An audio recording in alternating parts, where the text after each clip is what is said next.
ભગીની સમાજ પાટણ ખાતે બુધવારે બહેનો માટે કોમ્પ્યુટર તાલીમ વર્ગ અને ગ્રાહક કાનૂન અધિકાર વિશે માર્ગદર્શન કાર્યક્રમ સંસ્થાના ટ્રસ્ટી લીનાબહેન દેસાઈના અધ્યક્ષતામાં યોજાયો હતો.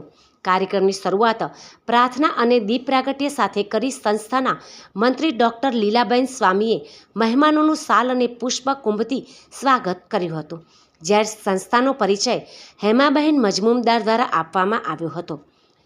પાટણના વતની અને લંડન નિવાસી શ્રીમતી ઉષાબેન અને મહેશભાઈ જાદવે કોમ્પ્યુટર તાલીમ વર્ગનું રિબિન કાપી સૌ મહેમાનો સાથે ઉદ્ઘાટન કરી કોમ્પ્યુટર તાલીમ વર્ગને ખુલ્લો મૂક્યો હતો.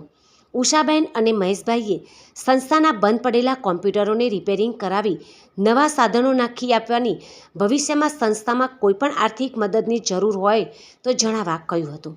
ઉષાબેન જાદવે બહેનોને સ્વનિર્ભર બનવા આવા તાલીમ વર્ગોની ખૂબ જ જરૂર છે તેમ જણાવ્યું હતું. મહેશભાઈ જાદવે વર્તમાન સમય પ્રમાણે તાલ મિલાવી સંસ્થાએ નવા તાલીમ વર્ગો શરૂ કરવા અપીલ કરી.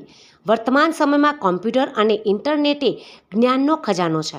કોમ્પ્યુટરના ઉપયોગથી વિશ્વ નાનું બની જાય છે અને માનવી સમક્ષ વિશાળ ક્ષેત્રો ખોલી આપે છે, જેનો ભરપૂર અને સારો ઉપયોગ માનવીએ કરીને જ્ઞાનમાં વધારો કરવો જરૂરી હોવાનું તેઓએ જણાવ્યું હતું.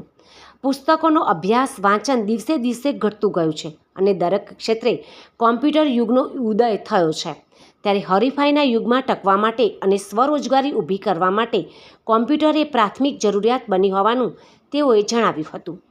અખિલ ભારતીય ગ્રાહક પંચાયતના રાષ્ટ્રીય મહિલા સચિવ નેહાબેન સંતોષ જોશીએ, જેઓ રત્નાગીરીથી આવેલા અને ખાસ કરીને બહેનોને જરૂરિયાત મુજબ ચીજવસ્તુઓ ખરીદવા અને બિનજરૂરી ચીજવસ્તુઓનો સંગ્રહ ન કરવા સમજાવ્યું હતું. તેઓએ સ્વદેશી ચીજોની ખરીદી, ગ્રાહક કાનૂની અધિકાર તેમજ સોના ચાંદીના, દવાઓ અને વિવિધ ખરીદી ઉપર શું ધ્યાનમાં રાખવું તેની વિગતે ચર્ચા કરી હતી. ડૉક્ટર અર્પણાબહેન પંચોલીએ, જેઓ ગુજરાત પ્રાંતના ગુજરાત પ્રાંતના ગ્રાહક અખિલ ભારતીય ગ્રાહક પંચાયતના ગુજરાત પ્રાંતના અધ્યક્ષ છે. તેઓએ સ્વદેશી વસ્તુના પ્રચાર પ્રસાર તેમજ સાયબર સિક્યુરિટી અને કુટુંબમાં સ્ત્રીઓની ભૂમિકા વિશે ખાસ ભાર મૂક્યો હતો.